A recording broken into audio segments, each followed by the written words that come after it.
মানবতা বিরোধী অপরাধে শেখ হাসিনার মামলায় সাবেক আইজিপি চৌধুরী আব্দুল্লাহ আল মামুনকে রাজসাক্ষী করতে আর্থিক লেনদেন হওয়ার অভিযোগ খতিয়ে দেখা হবে। প্রমাণ পেলে কঠোর ব্যবস্থা নেওয়ার হুঁশিয়ারি দিয়েছেন চিফ প্রসিকিউটর আমিনুল ইসলাম। যদিও এসব অভিযোগ প্রত্যাখ্যান করেছেন সদ্য বিদায়ী চিফ প্রসিকিউটর তাজুল ইসলাম। এক সংবাদ বিজ্ঞপ্তিতে বলেন, জুলাই হত্যাকাণ্ডের বিচার প্রশ্নবিদ্ধ করতেই তাদের বিরুদ্ধে অপপ্রচার চালানো হচ্ছে।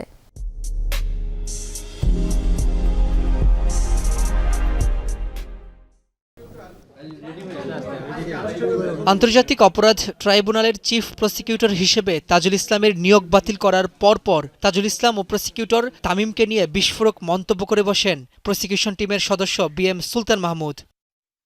তাজুল ইসলাম ও প্রসিকিউটর তামিমের বিরুদ্ধে জুলাই হত্যাকাণ্ডে শেখ হাসিনার মামলার আসামি সাবেক আইজিপি চৌধুরী আব্দুল্লাহ আল মামুনকে রাজসাক্ষী করতে বিপুল পরিমাণ আর্থিক লেনদেন করা হয়েছে বলে অভিযোগ তোলেন। এমনকি আশুলিয়ায় লাশ পোড়ানোর মামলার আসামি শেখ আফজালুলকে রাজসাক্ষী করে খালাস দিতে টাকা লেনদেন হয়েছে বলে তাজুল ইসলাম ও গাজী তামিমের বিরুদ্ধে অভিযোগ তোলেন তিনি।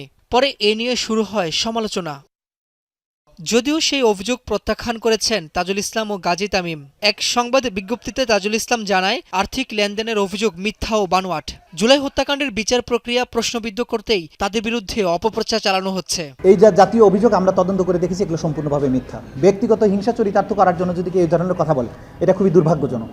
কারণ এইখানে ট্রাইব্যুনালের বিচার প্রক্রিয়াতে যা কিছু হয়েছে ট্রান্সপারেন্ট। এদিকে মঙ্গলবার ট্রাইব্যুনালে এক ব্রিফিংয়ে চিফ প্রসিকিউটর আমিনুল ইসলাম জানান, রাজসাক্ষী করতে আর্থিক লেনদেন হয়েছে কিনা তা খতিয়ে দেখা হবে। প্রসিকিউটরদের কেউ যদি আর্থিক কেলেঙ্কারিতে জড়িত থাকে তাহলে তাদের বিরুদ্ধে কঠোর ব্যবস্থা নেওয়ার হুঁশিয়ারি দেন আমিনুল ইসলাম। আমি আমার কোনো প্রসিকিউটর বা ট্রাইব্যুনালে জড়িত অন্য কেউ কোনো ধরনের করাপশনে জড়িত থাকলে তার বিরুদ্ধে কঠোর আইনগত ব্যবস্থা নেওয়া হবে।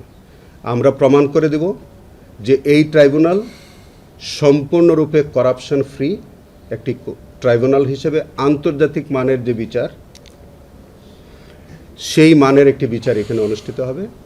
এখানে বিচারের বাইরে অন্য কোনো আলোচনা আমরা প্রশ্রয় দেব না। আমিনুল ইসলাম জানান, জুলাই হত্যাকাণ্ডের চলমান মামলাগুলোর তদন্ত সঠিকভাবে হয়েছে কিনা তাও যাচাই বাছাই করা হবে।